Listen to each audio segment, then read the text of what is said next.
All right, so we're going to have a lesson today and see if y'all can follow directions. You seriously stole that chair from there, didn't you?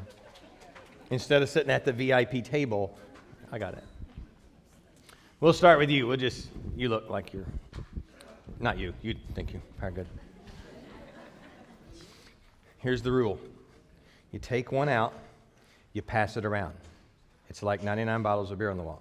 You know how that works? Yeah. Okay. You're going to take one out, pass it down. When you get it, you're going to take one out, pass it around. Get it? Theoretically, the bowl should go, I know you're Baptist. At one point, it's going to go, If y'all could have seen your face when you thought you were going to have to clap through that whole Soon and Very Soon song, you're like, oh no. God doesn't like me when I clap. I don't know if God likes you when you clap or not, but I didn't. Who gave me this one? I like this. Cut all the clutter. You really can live without all that stuff.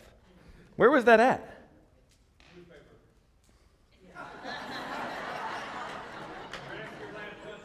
Thanks, Captain Obvious.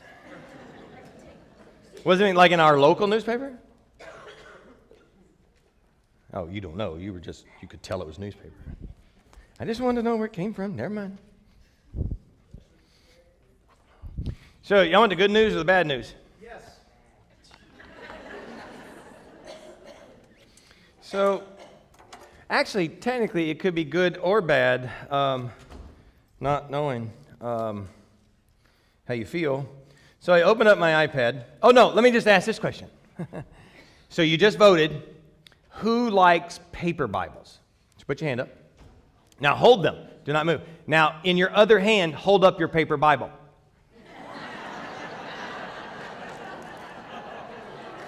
That's what I thought. You can put them down, you liars. But notice, amongst all of you holier than thous, there were the true Christians. Right. They actually brought their Bible. Now, who likes their digital Bible? In your other hand, put it up. Yes, I know. It's a phone, and you're never going to go anywhere without that thing. Did y'all read that? Finally, this week, I read something on Facebook worth reading. I've had Facebook for almost 9 years. Finally, one thing worth reading. It said, what if you treated your Bible like you treat your cell phone? How many of you have turned around after you left the house because you forgot your phone? Listen, you can lie all you want, but y'all are out there. I don't like that thing. It don't matter to me none. No, I'll leave it anywhere I won't leave it. It don't control me. Yeah, right. How many of you have it on silent right now? I'll wait for the rest of you. But no, I understand. Something might come up in Michigan that you need to get to. Right? I mean, grandbaby may have taken the biggest poop of its life. That's need to know. That's need to know right now. Who's calling? Stop it. You knew I wasn't going to bring it. I brought it up here. We're only on the second row of the whole bowl needs to go around the church thing. Okay, so back to good news, bad news. So the good news for some, bad news for all. I have lost my sermon. What? So for me, that's good news because we just going to shoot from the hip. Bad news for you. Just going to shoot from the hip. Believe it or not, the low notes make it shorter. We'll see how it goes.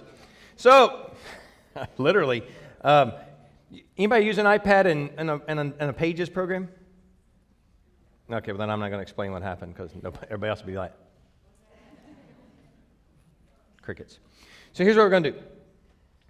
So we've been talking about traveling light, okay? We've been talking about letting go of stuff, and we're letting go of things that hinder our walk here on the planet because the planet's not supposed to matter. Even though you and I say the planet doesn't matter, when you look at your life, you've picked up a bunch of crap from the planet that shouldn't matter, but you make it matter. First thing was stuff. You pick up a lot of stuff. You have storage units. That's how I know you pick up a lot of stuff. You have garages with no cars in them. I have 2. Not one car can go in the garage. It's just not going to happen. Then the second week we talked about things you pick up called, this is me with no notes, figure it out. Come on. What? Distractions. There you go, good thinking. Most of them start with a D after this. No, except for this week. None of them start with D. So distractions. We pick up a lot of distractions in our life. We're walking through life and things take our attention away from the one true purpose that you're actually supposed to be here on the planet. Nope, it's not raising kids. Nope, it's not supposed to be successful. Nope, it's not supposed to have a good job. Nope, that's not the reason you're supposed to be on the planet. You're supposed to be on the planet to worship God. Okay? Share the world. Spread the news. Whatever you want to call it. You're supposed to be centered on God while you're on the planet. Everything else is just noise, and you get distracted by that. No matter what it is, no matter how cute they are, doesn't matter. They're still a distraction. Third thing, what did we talk about? You need to get rid of what? Huh? Bitterness. Yeah, none of them start with a D except for that one. Well, a B turned backwards. It's kind of a D. Bitterness. Yeah, bitterness. And then we link that to forgiveness, and we figured out that you pick up on, you drag bitterness through this planet, even though there's really nothing for you to be bitter about. You're on the planet, because once again, it doesn't really matter. And the more you make bitterness a part of your life, the more you say the planet matters, and yet your your talk says, this planet don't matter, only God matters, and then your walk looks like the planet matters. So we got rid of that. Today, we're supposed to be getting rid of a very, very important topic. It's called control. Why am I carrying a lighter? Can anybody tell me? Look, I'm just like, I got distracted. That was crazy. And nobody thought to say, what's up with the lighter? Am I that weird all the time that nothing? Okay, I got it.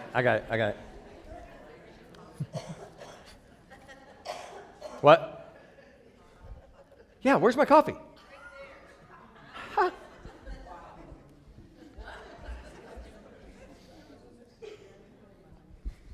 Notice we beat Florida. Minority. Gotta be careful. Anyway, so we're going to get rid of something very, very important that you drag around, and it's called control. It's called control. Now, first things first. How many of you know that you like to control things? You can go ahead and put your hand up. Oh, some of you got both hands up. It's not a worship time. Okay. Go ahead and put them down. Now, if you really, really, really wanted to raise the hand of the person next to you because they weren't admitting that they had control problems, you have a control problem. Okay, right? Yeah, no, pointing at him means you have a control problem, right? No, he's really controlling. Aren't you, honey? Get your hand up. So, now, full transparency, the Travel Light series that we've been doing was put together by a group of pastors called the Open Network, which we participate fully in all the time. But Travel Light was put together as a Christmas sermon series, and we don't use it that way. We're using it as something else. But the Travel Light control, here's the reason that this is such a problem. I had to write I had everything about it because it was all Christmas morning service. But the group of verses in there I missed about control when we were doing Christmas prep and Christmas morning. You know, remember the stories that we talked about Mary and receiving her news about becoming a mother? You know, and we really hashed that out. We're going to look at that verse, and then we're going to add another verse at the very end that contrasts this. So let's look real quick at Luke. I'm going to really depend on y'all because I don't know what they are. Luke 1:28. So here's how the story started. We're not going to read the whole story, but you're going to pay attention to a couple of words, and I'll give them to you in a minute. Do not lose that little piece of paper. That was not just an exercise to see if the bowl makes it all the way around. We're going to use those pieces of paper in just a minute, okay? So hold those. Gabriel appeared to her and said, "Greetings, favored woman, the Lord is with you." Praise God. There it is. Confused and disturbed. Confused and disturbed. This is the ESV version, right? So, what is it? What are you eating? She said, "No." Like Cheetos, we're going to go out of style. Not there. We're not going to that yet. Oh, so this is the NIV. So confused and disturbed, Mary tried to think what the angel could mean. So confused and disturbed, hold there. So when you're talking about control, this is what happens when you get different news from what you're trying to control, all right? That's the main reason we want to see this. In a minute, we'll see the response, and we'll see if that's where you are. And we'll see how Mary did it. So in this story, Mary had gotten ready for her life. I mean, she's 13, 14. We all talked about that, how old she was, and she had these plans. So she had already kind of mapped out how her life was going to be. We've hashed it. And you understand that Mary looked forward in her life, and she knew who she was going to get married to. At this moment, she already knew she was betrothed. So her and Joey had kind of stuck together and planned the rest of it out and saw what the wedding was going to look like. They had it all mapped out. But literally, this was a sense of control for them, right? That's what your plans are. It's a sense of control. When you announce that you're going to do something, especially here on the planet, we announce it in the future. We then make plans for it. We set it aside, and then we control everything that leads up to it. My wife will want to say amen 1,000 times before this service is over because I am talking about me more than anybody today. No, my wife will be able to say it, right? And that's true. It's true. I have a problem with fixating on something that's planned, and then in the interim, when things start to deter that, and they're really meaningless things, even the plans as far as grand life scheme concerns, I get derailed, right? And it really messes me up. It doesn't matter what I'm planning. I could be planning 5 hours from now, and then the next hour something happens, and I get like, oh, I thought we were going to do that. And we were going to watch a movie the other night, and I'm like, going to watch a movie. And then something else happened. I'm like, we're not going to watch a movie. Right? I mean, it's just like stupid things. And I'm just like, oh. Anybody else? Just me? Okay. I'll preach this to myself. Y'all just watch. Oh, you're like that? Okay, good. Good. Well, it's a sin, so suck it up. We agree. But that's the nature of our life. The nature of our life is that we make plans and then we try to act them out, and that's one thing. But then when things start to interrupt it, the control comes out, right? And it really starts to disrupt our life. Now, here's what Mary, so she got disrupted, confused and disturbed. She was disturbed and she was confused because the plan was already in place. Something came along and things got messed up. She's confused and she's disturbed. So that's me. That's you, right? Things happen, we get confused, and we get disturbed. Now, here's where it takes a turn. And the two different stories we're going to look at, you have to identify in one of them, all right? Figure out which one's the best, figure out what you should do and not. So let's look about what Mary's response. Did she have to go get something to wash down the Cheetos? We'll go ahead with church, even though she's not here. There you go. And Mary said, so this is in response. Mary, the angel just giving her all the story, everything that was going to happen, and all that. And here she says, and the angel, I am the servant of the Lord. There it is. Write those words down. So you got confusion, disturbed, and then Mary says, let it be. Right? Just let it be. We've used words like it is what it is, that sort of thing, but let it be. I have a plan. It's getting disrupted, right? I get confused and disturbed. Mary's response was, let it be. That would be a pretty good response, wouldn't it? Wouldn't it be nice if you could get to that point where you make a plan, it gets disrupted, you get confused and disturbed, but then you let it be. So you can find a little bit of solace in the confused and disturbed part. It's okay to get confused and disturbed for a moment, all right? Oh, wait, that's not what I thought was going to happen, all right? Now, she didn't get ticked off, right? She didn't get all uptight. It didn't change her attitude and demeanor. Really, she got confused and disturbed, and then she, let it be. That should be your goal.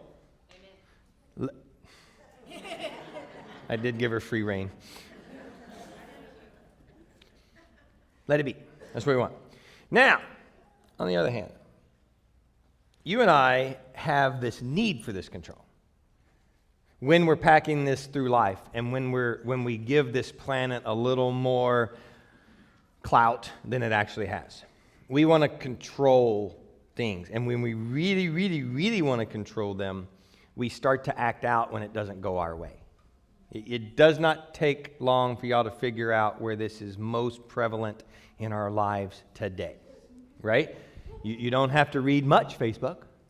You don't have to watch much news to see our need to control and how we act when we aren't in control or when it seems to slip away, right?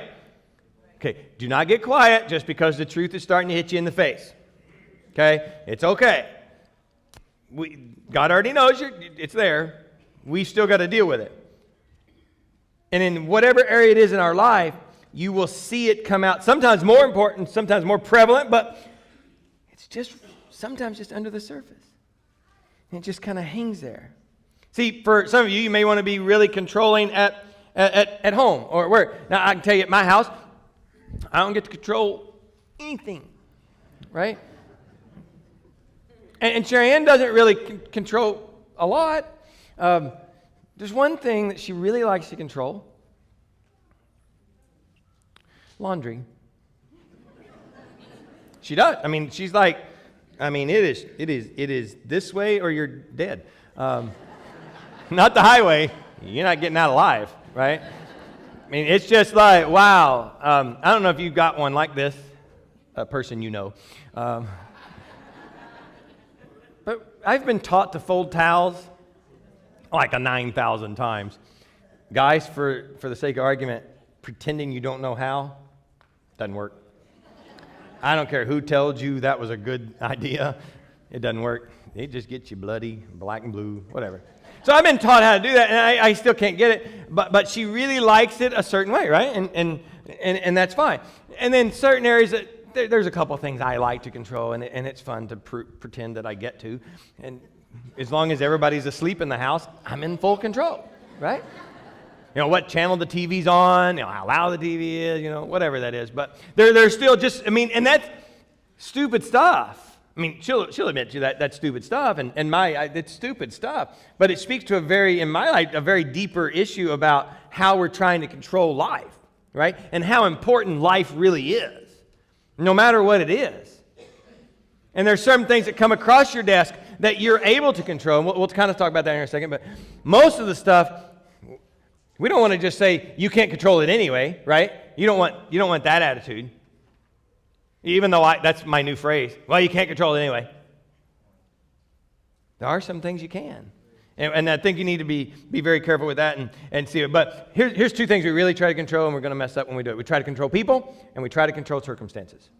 And literally, that's the only two things there are out there. We try to control and manipulate the way people are, the way they act, the way they do, or whatever it is. And here's how you know you're trying to control it.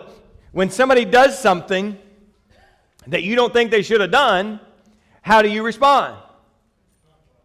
Talk about them. That's one. You're angry about them. Right? It breaks your heart. It breaks my heart that they made that decision. That's just a Christian way of saying, that ticks me off so bad, right?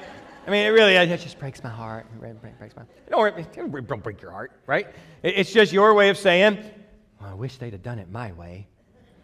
If we really, I firmly believe it, if we change the way we phrase our responses to things, we would literally see how dumb it was when we put it outside, right? How many of y'all have kids? Right, okay. How many of y'all were a kid? Okay. I just make sure we got everybody. And how many of you are still kids? Exactly right. But we all look at our kids like they're freaking just stupid sometimes, right? You make a decision, they make a decision, and you're like,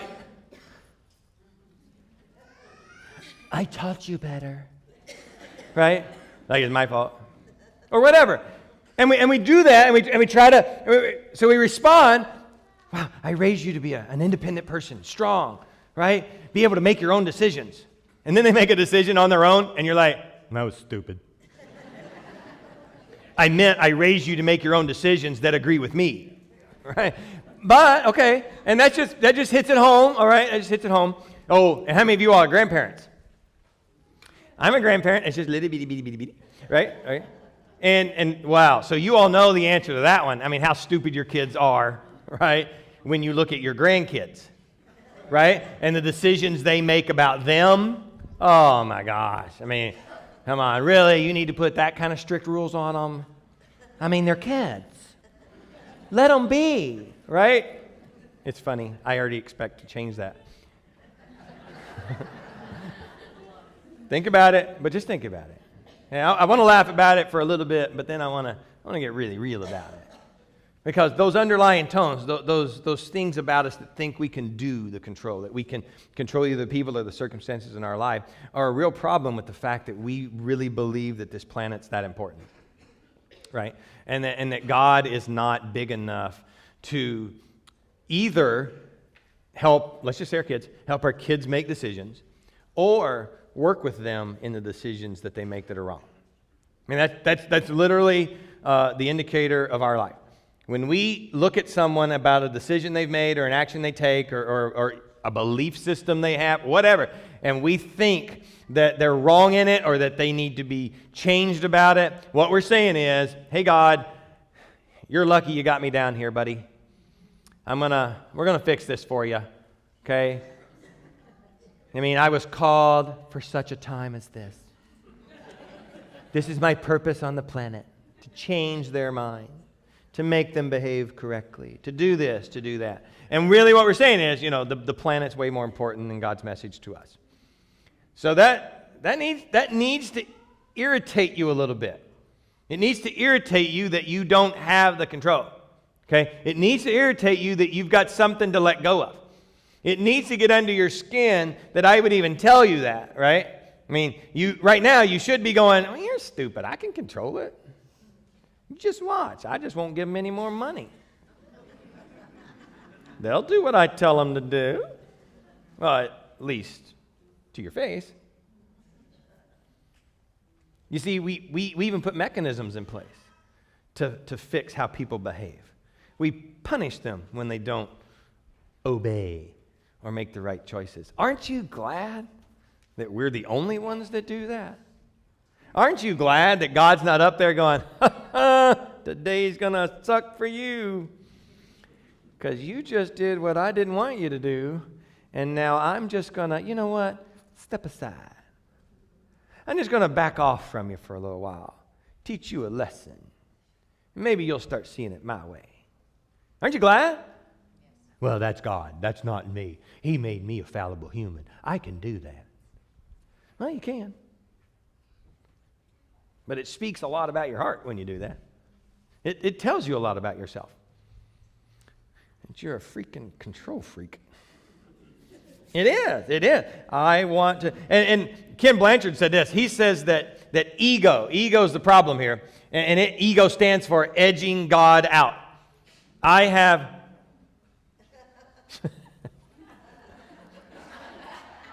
We have an advanced communication system here at Beach Baptist. And Mally would like to hear from you if you didn't get a piece of paper. She's going to come to you and see you. But edging God out, and that's true, I'm going to force it and I'm going to trust God. Now let's jump. This is where you got to really get it. Proverbs 3, 5, and 6. But don't put it up because here's how you actually act out Proverbs 3, 5, and 6. Okay, and this is from the CFV version. Trust in the Lord with some of your heart and lean on your own understanding. And in some of your ways, acknowledge God, and He might make your path straight. That's the CFV version. I said, don't put it up there. The CFV version is the control freak version, and I don't know that I gave it to you. But that's literally how you live, right? I mean, this is the verse. Trust in the Lord with all your heart, and lean not on your own understanding. In all your ways acknowledge Him, and He will make your path straight, right? And that's the one. Don't you have it written somewhere? This is like the second most memorized verse in the Bible. Y'all know what the first one is, right? John 11:35. Jesus wept. That's like the first important. Then it's this one. Then it's John 3:16, literally. So that's what the Bible says, and that's what you say you believe. But then literally when you walk out, you're like, not everything. I mean, how many of you all would have an open, honest discussion, and you would say, yeah, I don't trust Him with everything. I don't trust Him with my whole heart. I mean, there's a lot going on down here that I need to react to, that I need to respond to, that I need to kind of get involved in. I mean, I need to plug in down here, right? And I'm gonna trust God with the other stuff, but this stuff kind of got a good idea, right? How many of y'all said that about your marriage? How many of y'all are so smart because you've been married so long that you kind of know how this marriage thing works? Wow. Thanks for giving me a little bit of insight. Okay, we're gonna have a marriage seminar. Would that be all right? And we're gonna come learn from each other about all of the things it takes to be a good husband and a good wife. We'll have it this afternoon at 2 o'clock. Who can come?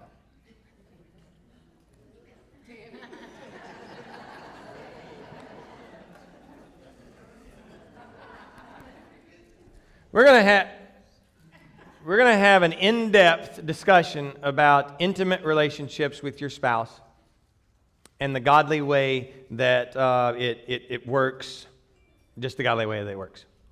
So it'll be a lot deeper than just, the placated marriage stuff. How many of y'all think you need that? Okay, so there's 6 of you. 6 of you seriously just said, I think I need it. You know why? You've been married long enough.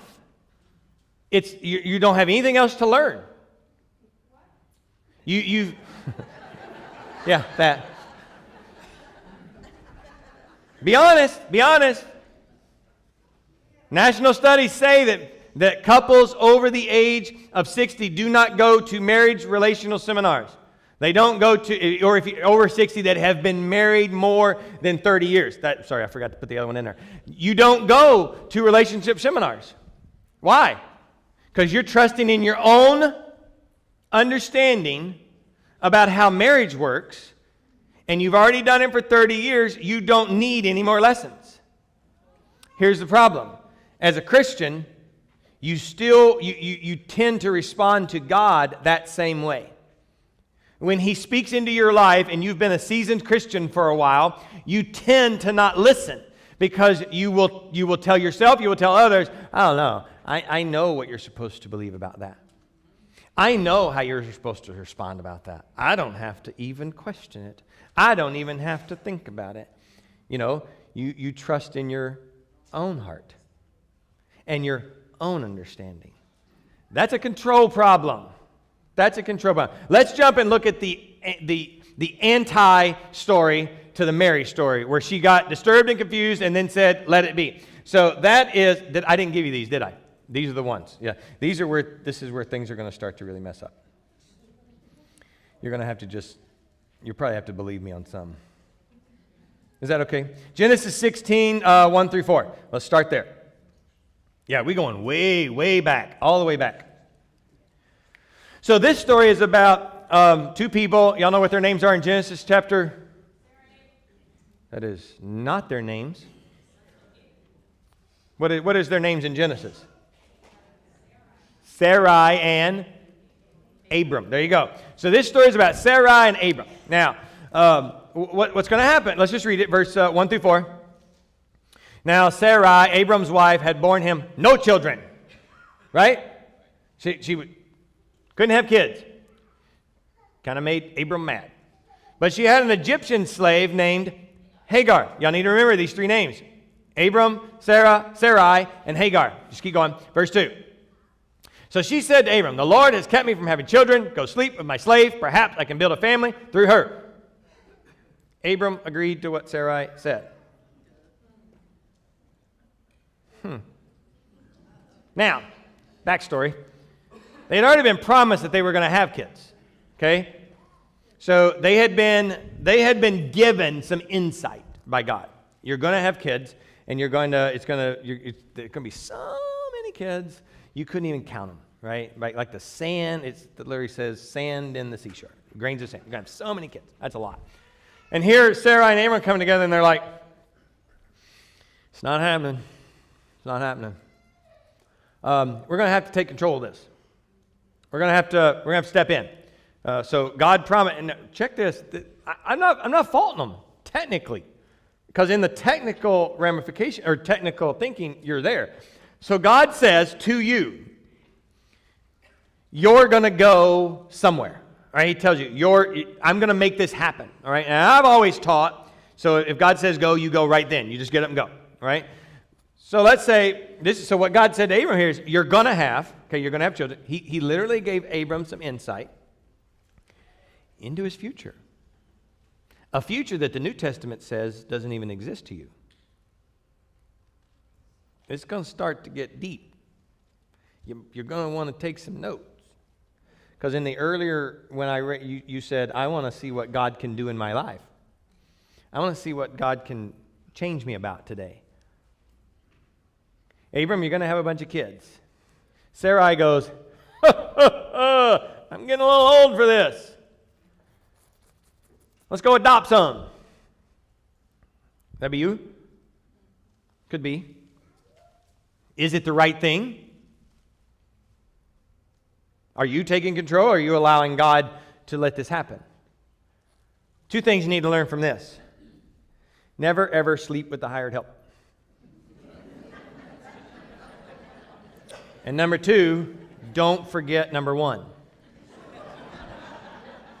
Abram missed them both. They went, this Sunday school, y'all should have been at Sunday school this morning, right?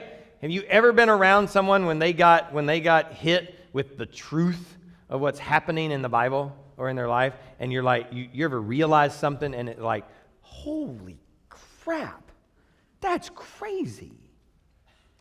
They took it upon themselves to take control of what God had said was going to happen. They jumped in there, and what ensued from that has changed the course of history.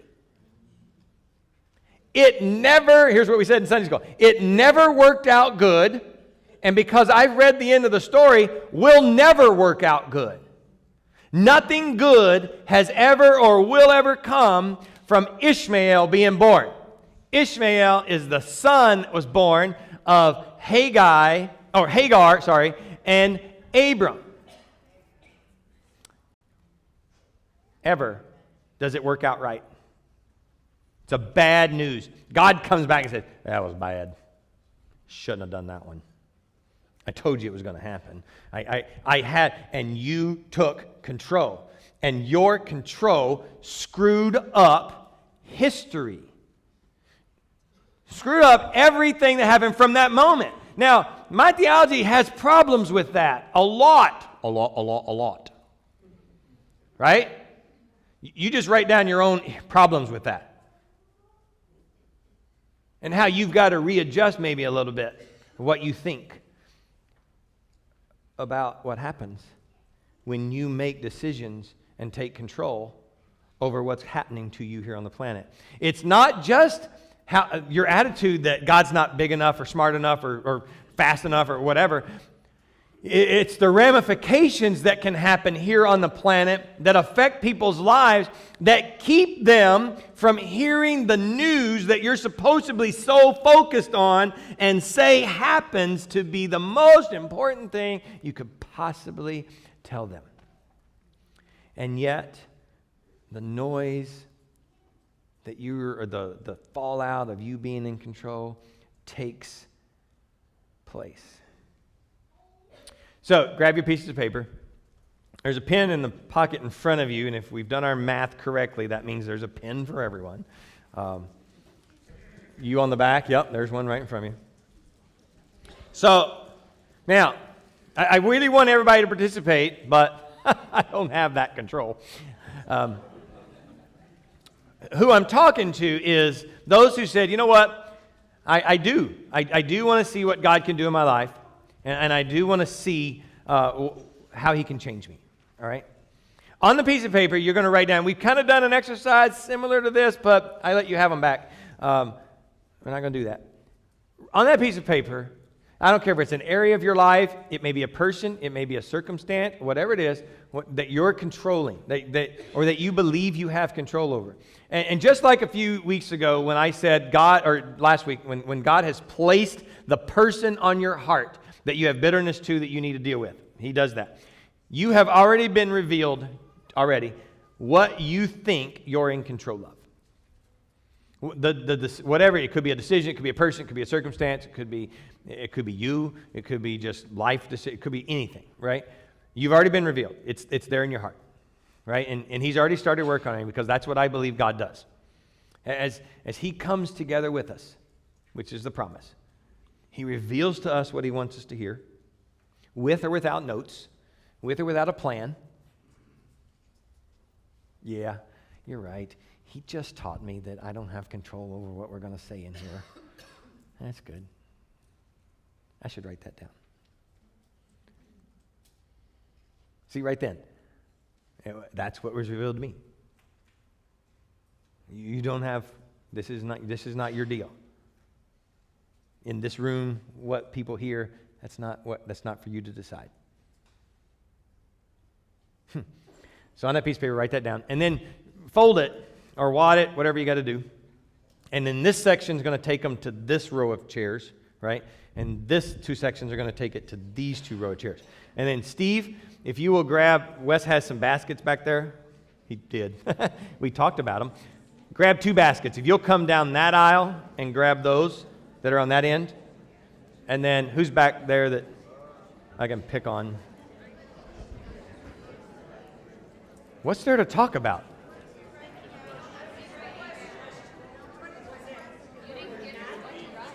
Oh, wait a minute. I did tell you what to write. You're going to write on the paper what you think you're in control of. And because God just revealed it to you that you're not, and He has spoken to you and said, let it go. Right? Got it?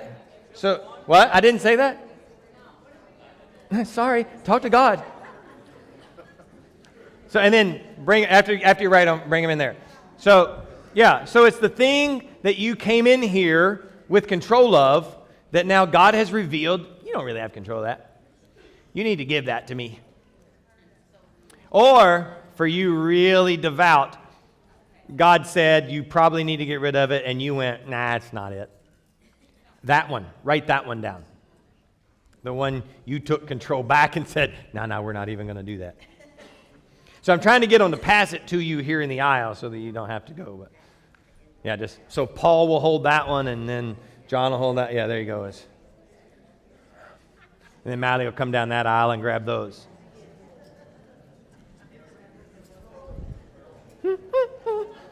This is where we need the Jeopardy theme. Just saying.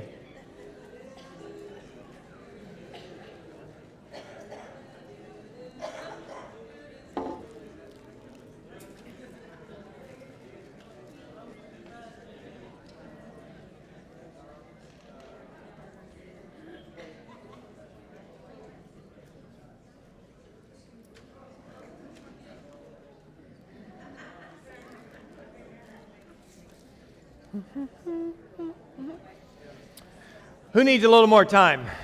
Because you're arguing. I know. Are you arguing with God? How many husbands are still hearing what they need to write? I got you. I know, some of us are slow hearers. I got it. Hey, if y'all can come, just dump them in this brass bucket when you get them.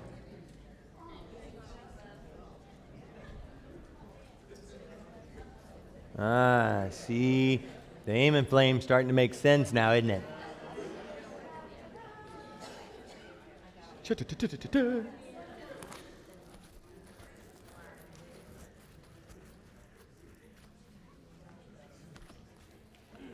Now, just let me say as you're finishing up, in all honesty, I do not believe in exercises. I don't. I think it's stupid to come in here to church and do something that literally has zero meaning when you walk out of here. You know, to walk out and then 2 days from now go, yeah, I gave that away. Guess I really didn't. Oh, well. You know, or, yeah, we went through this exercise where we wrote down control things. Yeah, and you know what? I try. I just can't. I am literally paying someone to help me weekly stop doing this. That's how important I decided it was in my life. The things that I control or try to control, for whatever reason, and that's the other part of this is why you feel you need to do it and all that stuff. That's how important it is to me. When I went through this exercise with someone and then said, you know what, this really is a problem. It should occupy your existence until you get a handle on it. It should not be just come up in here, write something on a piece of paper, and then go out of here and be like, yeah, it was good lesson, whatever. Meant well. I meant it when I wrote it, but literally, so we got rid of stuff, and a lot of people went and you threw away stuff. That was an action. Hopefully you're not buying more crap until the next sermon, and then you do it again, because that would just have been an exercise in futility. And then hopefully you're focused on your distractions still, and you're not grabbing more distractions. We talked about screen time that day on our cell phones. I don't know if y'all go back and look at it. We talked about screen time on our cell phones. And we looked at them for a few days, right? Many of you, I don't know if you even still look at it. It's been 2 weeks. Do you really look at how often you use your phone? Or did you just go, well, you know what? It really didn't affect me that bad. I don't do as much as anybody else. Come on. Is that your attitude? If it is, this probably is not going to mean that much to you. Or bitterness, you get rid of bitterness to 1-1 last week. God brought it to your heart and you're like, man, I battled that. And then Wednesday comes along and you're ticked off at somebody else. And you're like, well, God fixed it with them, not this guy.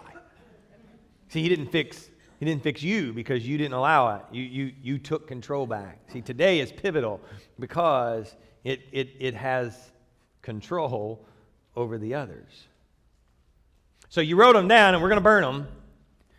See how good this high-dollar fire department really is. Wow, somebody literally wrote on an envelope. Our finance team is going to freak out. That cost 10 cents. I'm going to burn it. Can't use it for anything else now. That's like what we call... Where are you going?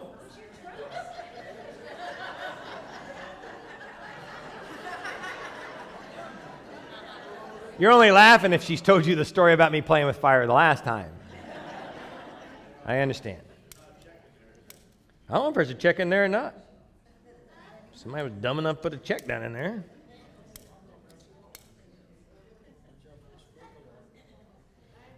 Yeah, we paid $25,000 to have the fire alarm put in. We'll see if it works.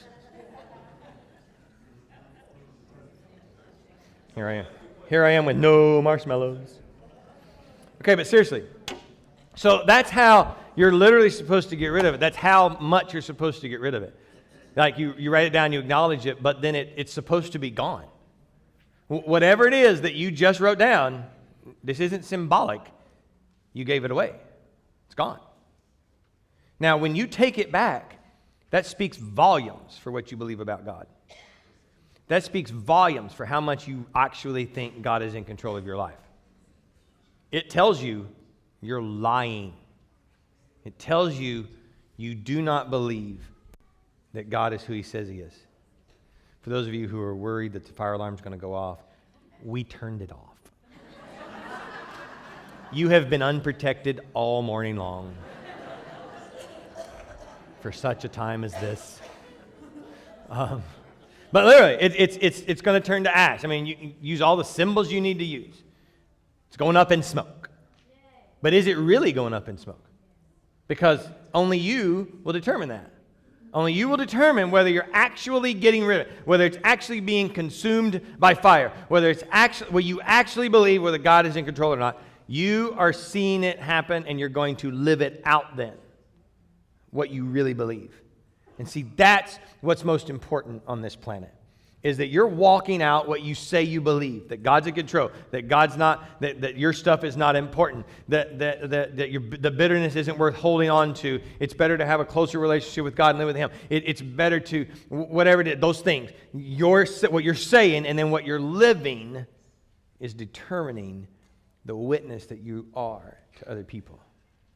So when you go out there and you keep trying to control them, and you keep trying to do this stuff, and you keep thinking that you've got it all figured out, and you know the answer to the world's problems, and you know who needs to be leaders of our country, and you know, and you know, and you know. Yeah, you knew I was going to bring it up, so just deal with it. When you believe that you have the answer to everybody else's problem, you're living what you didn't burn, or you're living what you burned. God has this, and He has you. And what He wants to do is keep you. Here's what I know. Control's hard to see in the mirror, or problems with control is hard to see in the mirror. And it's easier to control than it is to surrender. And that's why you're going to want to take it back. Surrender's hard. I know that. I probably know it more than any of you. It's hard. But it's worth it.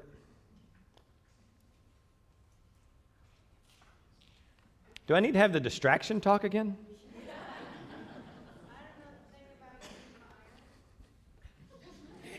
Now I feel like an Indian. Smoke signals. Let's stand. Because we can talk about it all day long, but now you got to go live it. John, would you come grab that and take it over to the bathroom and flush it down the toilet and...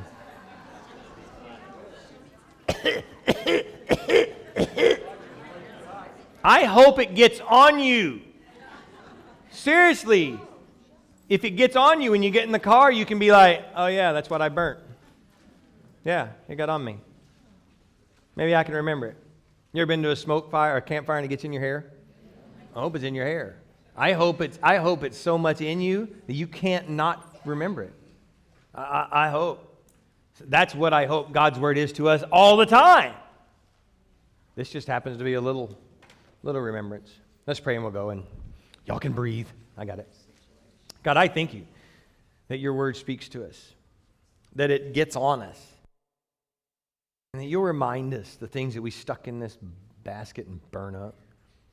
You'll remind us that we didn't need them anyway, and that your word's going to hold true, that you'll get us through it, and you'll take it, and you'll move us along on this planet until we go home. Help us to see just how useless this place is and how bad our life is without you in control of it. God, in every area that I'm trying to control, I give it to you, I promise. And I thank you for the remembrance that you're going to give me as we walk out of here and try to live it out. In your name we pray.